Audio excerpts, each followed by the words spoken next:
Hello, everybody, and welcome back to another episode of Watching the Boxes Fantasy Basketball Podcast, hosted by #basketball.com, your home for the very best fantasy basketball tools and articles on the entire internet. That is #basketball.com. Go check them out today.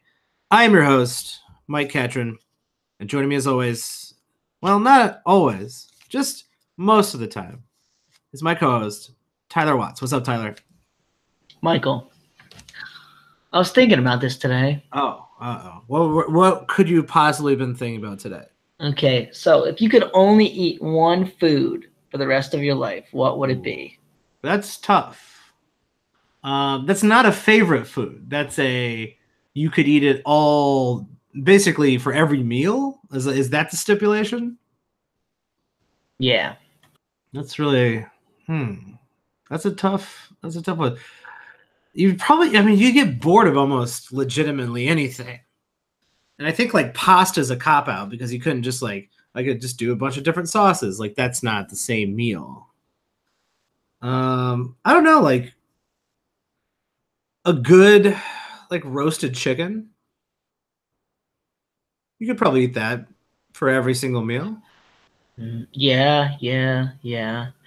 I was just gonna go with something simple like a steak.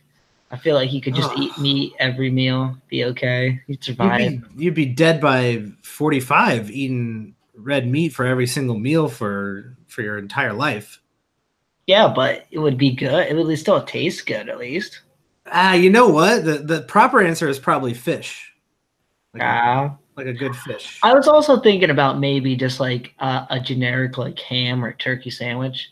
I feel like you could just choke that down any day. You could always eat a turkey sandwich. If you're like, oh, I can't eat this turkey sandwich, like something's wrong with you.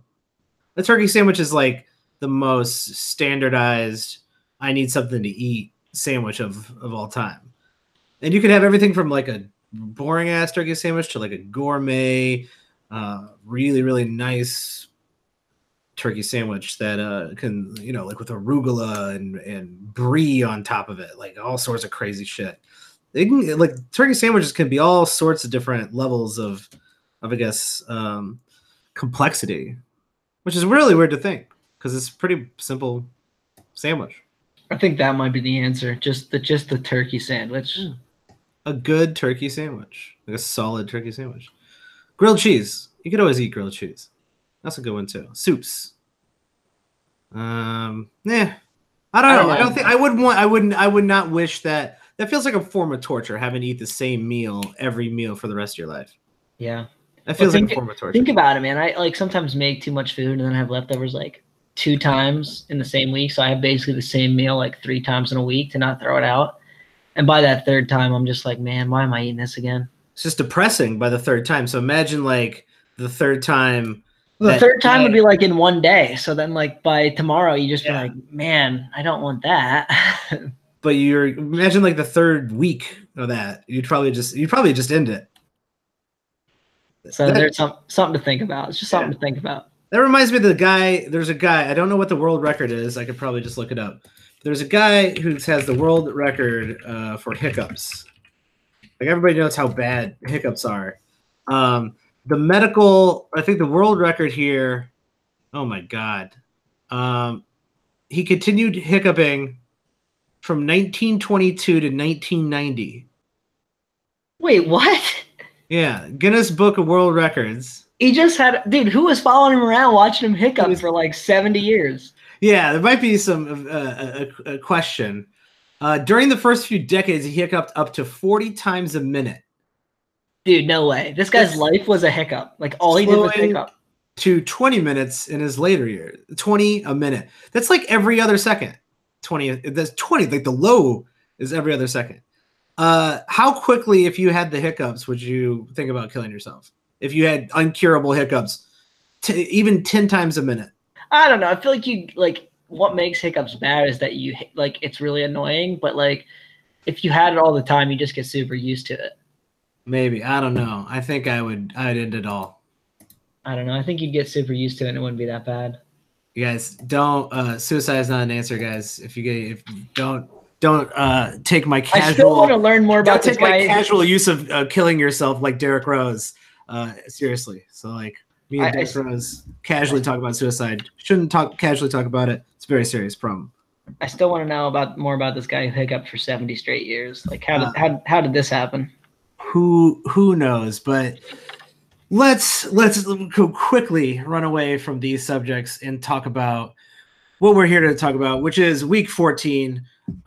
Shout out to all of our Patreon subscribers for giving us feedback. We really appreciate that. If you want to give us more feedback or help support the show, go check out patreon.com/watchingtheboxes like quite a few of you did.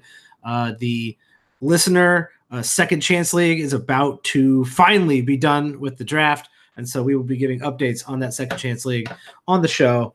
But let's get into week 14 here, Tyler. First and foremost, though, I did want to talk about a guy you drafted in the Second Chance League, who I thought was a pretty good draft pick until the news came out that he would be out indefinitely. I'm talking about Robert Covington, which you picked up with the 73rd pick. I was like, that's great. That's a great place to pick him up. I was looking at him around that, I guess that area as well. But instead of being out with this bone bruise for a couple weeks, he is out basically indefinitely. So, what's your diagnosis on what's going on with Robert Covington, and how does that affect the rest of the people on the Timberwolves moving forward? Well, this is one of those things where, we haven't really heard anything specific, and that maybe makes it worse, is like it's just a while and indefinitely, and we just keep hearing like ominous things that don't really mean anything now, right? Because he's already missed a while. He's missed 2 weeks. So a while could be another 2 games. It could be another, it could be the rest of the season. We really have no idea. So I guess that part of it makes it a headache. And, in these second chance leagues, I still think it was worth a pick in the sense that if he comes back this week, that's a steal of a draft pick. Like, he's probably a top 40 player the rest of the season. So, that's a nice 30, picks of value. But at the same time, if he doesn't come back the rest of the season, I wasted the 73rd pick. So, it's kind of a risk reward shot there. That I took, and I stand by the pick. I still think it was a decent pick. I just got to get Covington back on the boat. And, with this bone bruise, like maybe it's really something more than a bone bruise. I don't know. There's not really any information about it, which makes it crappy. Yeah, it's worth the risk, right? You got to think the reward is, like you're saying, top 40, top 30 player. The problem is, and let's say, the 73rd pick, that's not out. That's not in waiver wire territory. Like you could have got a pretty decent player with the 73rd pick. So all you got to do is really hit on your next 2 or 3 rounds. You got to basically hit on one of those guys to replace that 73rd pick if Robert Covington never comes back. And then, you'll have to hit the waiver wires. I don't think it's that much of a risk. Especially for the level of reward that you could have got. But this does mean moving forward with the Minnesota Timberwolves here, you're probably going to see more, probably a little bit more minutes from Andrew Wiggins getting the ball more as well. I know I don't know about you, Tyler, but I don't want to speak for you, but I'm a big Andrew Wiggins hater. The guy is not good at basketball, nor is he decent at that's not true. He's very good at basketball. He's scoring something like 20 points a game in the best league in the entire world. He's obviously good at basketball, but as a fantasy player, I've really never seen a need for a guy who legitimately shoots 40%, terrible free throws, gets barely a steal a game, almost no assists, and scores 17 to 18 points. Like, okay. That's super mediocre, and for a guy who was the #1 draft pick, that's pretty bad. But Andrew Wiggins will probably see more touches moving forward, I would think. So you might see an uptick in scoring. Derrick Rose is probably going to be for sure playing when he is healthy. He will be certainly staying in that rotation when Covington is out. Are you worried about this ankle injury for Rose? I mean, I'm worried about any injury with Rose. I mean, he missed 6 games, and then he played against the Mavericks on Friday, but then he sat out on Saturday, and it was a back-to-back. So maybe they were just resting him. He played 28 minutes on Friday night after missing 6 straight games. But I mean, I don't know that you're out of the woods yet with this whole Rose ankle thing. I would say I'm as worried as I am with Derrick Rose at all times. This seems very precautionary. The fact that he played 27 minutes, played fairly decently, that's a good sign. I don't think Derrick Rose is one of those people who doesn't come back unless his body is telling him he can come back. And his body is often telling him that he's hurt. And no back-to-back here makes a lot of sense to keep him fresh. Like, he's just playing on so many injuries. There is no reason to take the risks. And that's, I mean, I guess that's the knock on Derrick Rose right now, and probably for the rest of his career, is just like, you're not going to be able, if he's hurt, he's going to be out and he's going to sit out. And he doesn't need to prove himself and play through the pain just to sacrifice a year, because this is all he's got. And the fact that he was ever able to come back after all that is I don't know. It's heartwarming, to be honest, that he's having this good of a year. And so moving forward with Derrick Rose, I'm not terribly worried about him. If you could get something for Derrick Rose, I would move him. I don't know what you could actually get for Derrick Rose, but okay. Yeah, moving forward, I think he's gonna be fine. Let's hit it. Let's figure it out. So, say you're in a league and someone offers you any top 100 player for Derrick Rose. Are you gonna do it? Not any top 100 player for Derrick Rose. Okay, so any top 75 player for Derrick Rose. Yeah. Probably that's where my line would probably be 75-80. That's kind of where I'm at too. I don't want one of those like fringy top 100. Like, he might be top 100, he might not be. I'd rather just have whatever Rose can give me, because we've seen Rose have a lot of really good games. But at the same time, like, if it's a top 75 guy, I feel pretty good about that. And like you said, I mean, this Rose thing could end at any minute, and it's not because I think he loses like a ton of playing time or anything. I think it could just be he gets hurt. I mean, we've seen him get hurt how many times? So that injury risk level is a little bit higher for Rose, and it could just come at any moment. And that's not something anyone's rooting for, obviously. No. But it's a real thing. Yeah, like, I wouldn't take Marcus Smart or Darren Collison for him. I wouldn't take – I mean, Lou Williams might be like a – maybe. They kind of do the same stuff.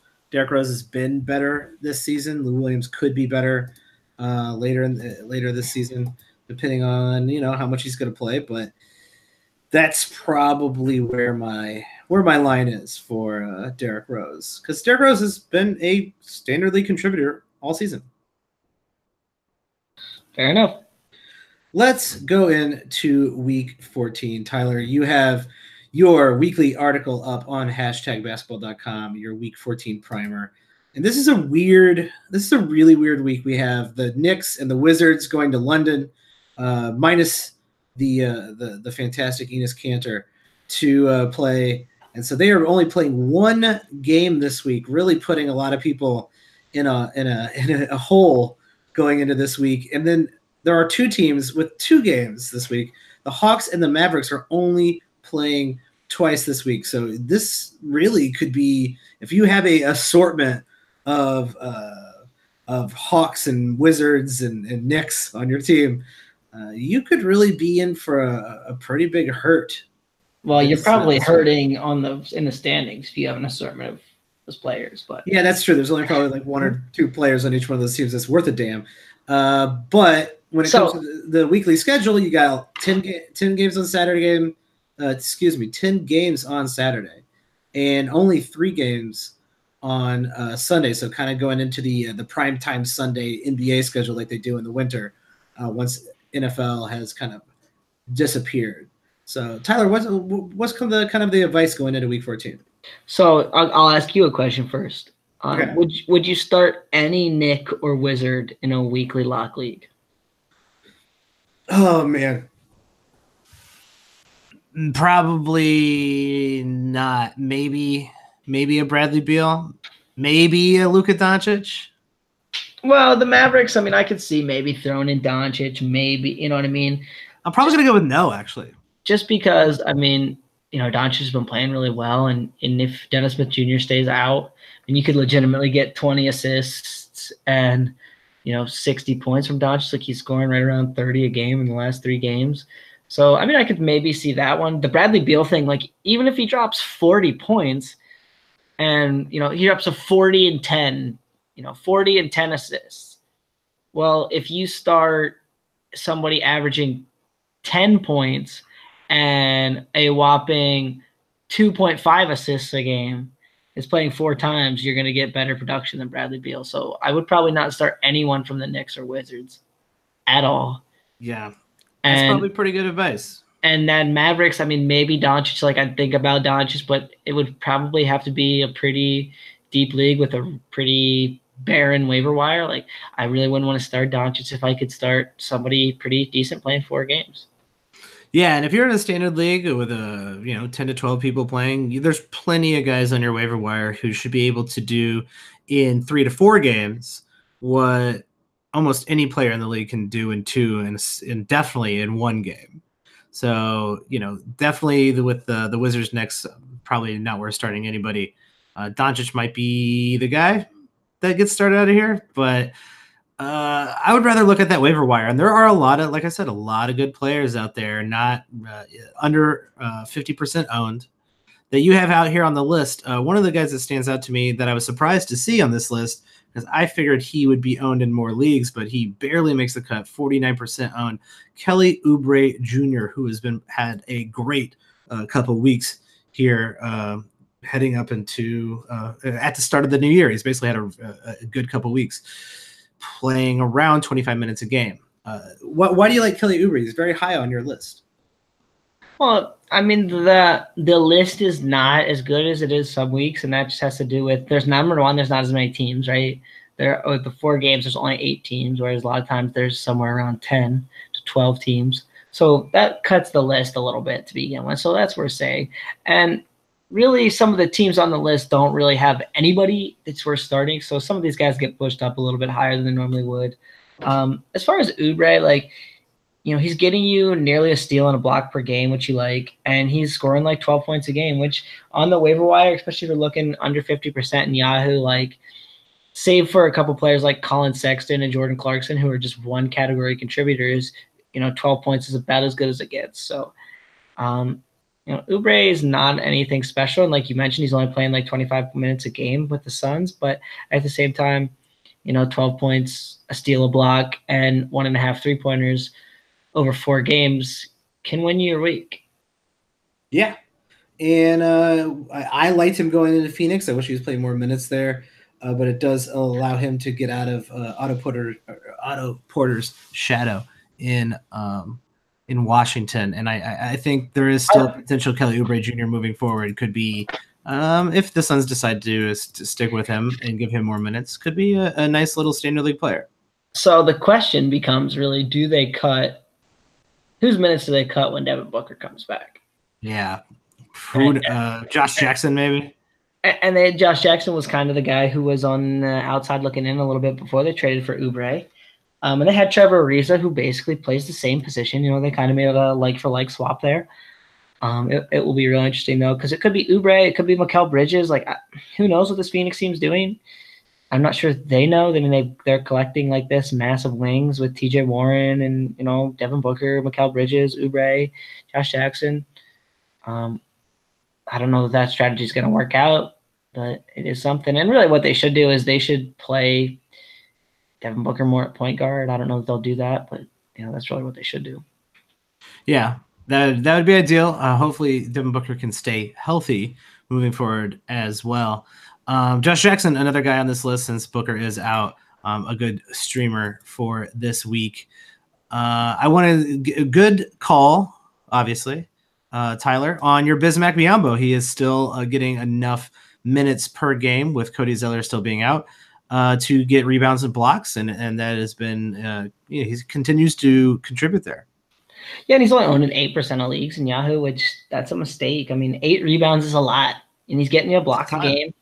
And so, and he's only playing 20 minutes. So that seems pretty safe. Like, that's a nice safe floor. So, I mean, Biombo's a great pickup, especially if you need a little bit of help for your week in those categories. He plays 4 times. Even if it's a daily changes league, like to get, 32 rebounds is a lot of rebounds.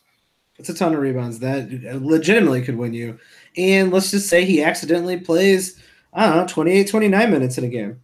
All right, maybe he gets 3 blocks. Maybe he gets like 13 rebounds. Like one game from Bismack Biyombo could swing a category, let alone having him stream on your team all week. Yeah, and Charlotte's got kind of a weird schedule. They play on Monday against the Spurs, and then they have 2 days off. They play Thursday against Sacramento, and then they finish the week with a Phoenix, Indiana back-to-back.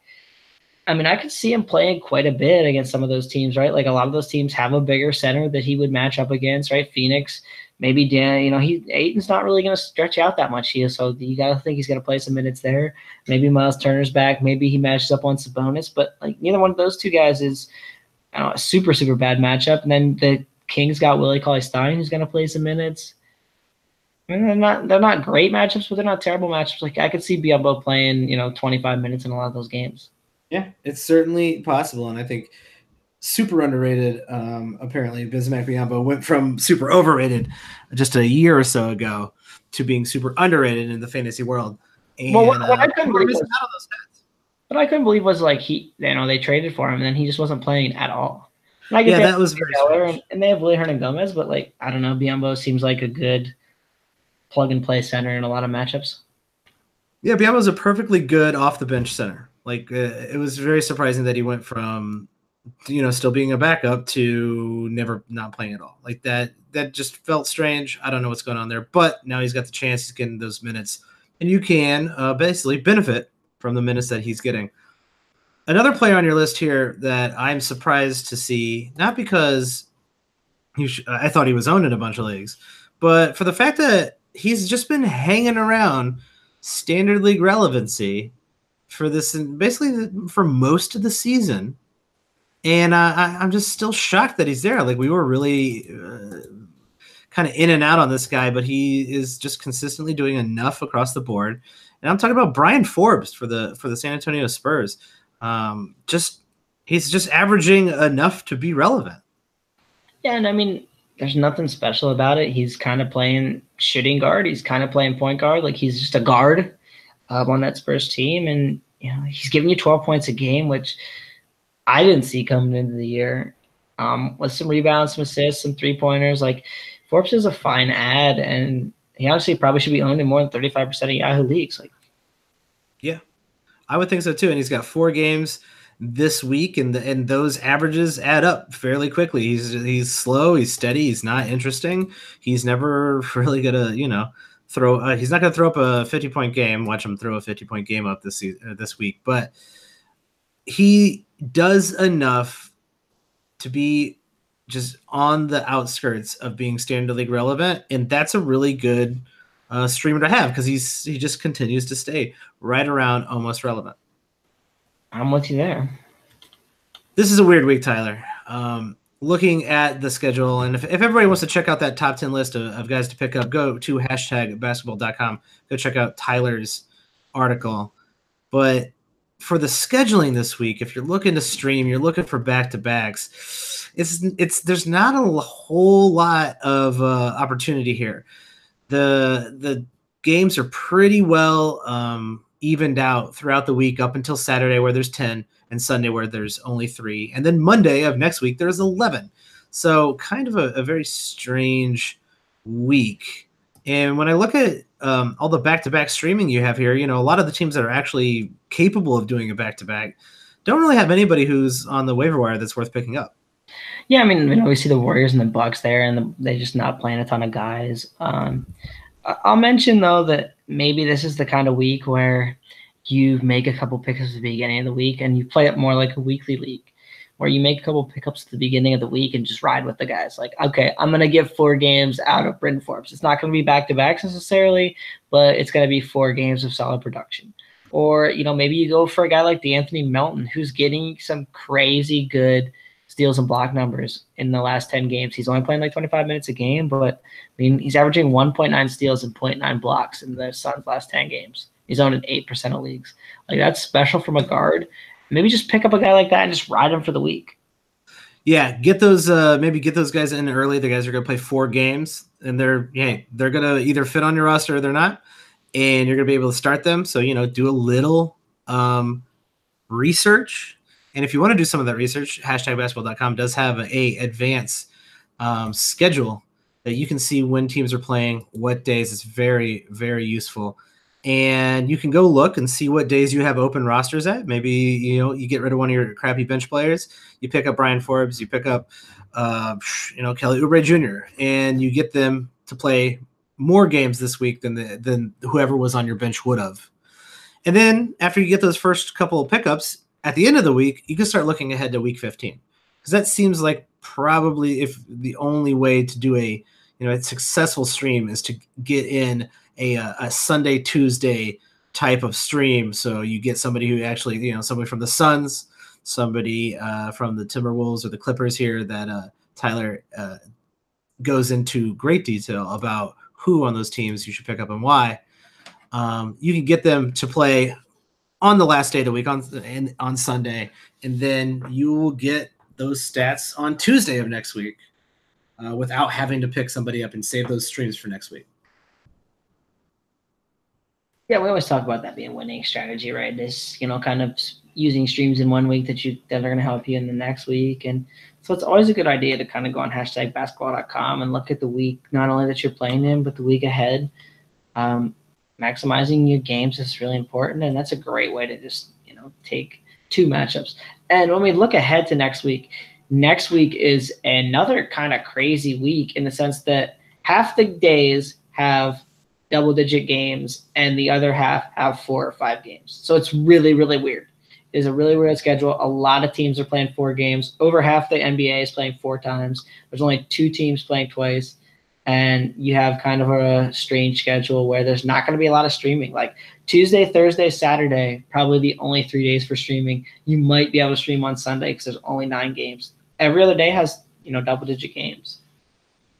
Yeah, I actually think that's a really good move to do a stream into week 15 from week 14. So use that Sunday, Tuesday stream because next year all those starts are going to be really, really valuable next week because of those games where those days where no one's playing. And when we talk about picking up a Suns guy or a Timberwolf, like those guys play Sunday, Tuesday, and Thursday. So you could literally pick that guy up and hold him and basically probably fill your lineup on Monday because there's 11 games. Then you're going to use that guy on Tuesday. There's 10 games on Wednesday, so your lineup will probably be full. And then you're going to use that guy on Thursday. So you make a pickup in week 14 and have the guy for the better part of the week next week. Do it. It's a great strategy. It will help you win your league. Tyler, you write some great articles out here, and the people following you on Twitter basically get pretty quick alerts when you get one of your articles out and up on the internet. Tyler, where can people follow you on Twitter so they can make sure they know when these articles come out? You can find me on Twitter at Tyler P. Watts. Perfect. And you can find me at Watch the Boxes. Guys, we really appreciate you listening. Like, it is a pleasure to be able to do this and to actually have people, give feedback, listen, and like and enjoy the show. And hopefully this is helping you with your fantasy basketball league. I think, a majority of our listeners are in the top half of their league. I like to think that, even though I have absolutely no statistics whatsoever to back that up, I'm going to just guess out of just the fact that I know better that you guys are doing great this season. But if you want to help make the show better, please leave us a review and rate us on whatever you're listening to this to, or send us feedback on our Twitter accounts. Get a hold of us. And if you really want to support the show, patreon.com/watchingtheboxes, where you get exclusive content, early access to the Waiver Wire and Buy Low Sell High podcast that we put out each week. And basically you have a direct line to me and Tyler. You can ask us questions and give us feedback for the stuff that you want to hear online and on the show. And we really appreciate you guys listening. So I think that's it for tonight, and we'll catch you next time.